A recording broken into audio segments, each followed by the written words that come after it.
રાજકોટના જસદણની જ્યાં સહાયને લઈ ખેડૂતોને મુશ્કેલી વેઠવાનો વારો આવ્યો। મામલતદાર કચેરીમાં સર્વર બંધ રહેતા ખેડૂતો હાલાકી ભોગવી રહ્યા છે।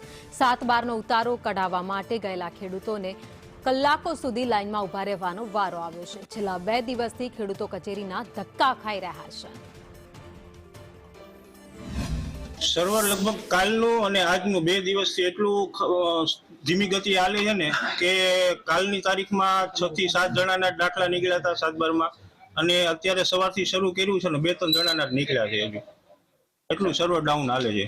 એટલે કાલે હું આવ્યો તો બપોર પછી, કાલે વારો નતો આવ્યો અને આજે આવ્યો છે 10 વાગ્યાથી। આજે હજી મારું 7/12 8 નીકળ્યું નથી। 15 દિવસમાં સરકારે જાહેરાત કરી છે।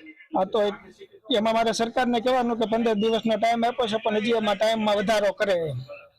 હાલાકી કેવી પડી રહી છે? બહુ મુશ્કેલી પડે છે, કામ ધંધો છોડીને અમારે અહીંયા આવવું પડે છે। જે કાંઈ સહાય લેવી હોય, જે પાકને નુકસાન થયેલું હોય એને સહાય માટેના ઓનલાઈન 7/12 કાઢીને તલાટી મંત્રીના પીએફના હકમાં લખાવીને મગફળીનું નુકસાન કેટલું થયું એ પ્રકારનું લખાવીને આપણ પણ અહીં પરિસ્થિતિ એવી છે કે 7/12ની સરકારની જે વેબસાઇટ મૂકી વેબસાઇટમાં જ ઓલરેડી આમ હાલતી જ નથી કે 7/12 નીકળતા નથી। ખેડૂત એટલા પરેશાન છે, જ્યાં જાઓ ને 7/12ની લાઈન નીકળી હોય છે। આમાં 15 દિવસમાં સરકારશ્રીને કઈ રીતે આપણે ફોર્મ ભરીને આપી શકશું? બાદમાં કે જો સરકારશ્રી વધારે સમય મર્યાદા વધારે તો તમામ ખેડૂતને 7/12 8 નીકળી શકે અને ઓનલાઈન ફોર્મ ભરી શકે।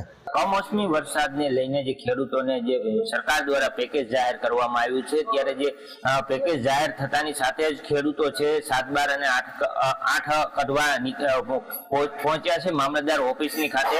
ત્યારે જે પ્રમાણે આપ દ્રશ્ય જોઈ શકો છો, સર્વર ડાઉન ને લઈને ગઈકાલે 2 થી 3 જેટલા 7/12 નીકળ્યા હતા લોકોના, ત્યારે અત્યારે પણ 2 થી 3 હજી નીકળ્યા છે। જ્યારે ખેડૂતો જે છે ધર્મના ધક્કા ખાવા મજબૂર બન્યા છે। ત્યારે જે પ્રમાણે આપ જોવો છો, જે માર્કેટિંગ યાર્ડમાં વેચવા જાય તો પણ ધક્કા ખાય છે અને અહીંયા પણ લાઈનમાં ઉભું રહેવા મજબૂર બન્યા છે। ત્યારે સર્વર ટેકનિકલ પ્રોબ્લેમને લઈને ખેડૂતોની એક જ માંગ છે, સરકાર દ્વારા જે સહાય પેકેજનું જે ફોર્મ ભરવાનું છે તે સમયગાળો 15 દિવસનો છે પણ થોડો વધારવામાં આવે તેવી માંગ ખેડૂતોની છે। પિયુષ વાજા, સંદેશ ન્યૂઝ।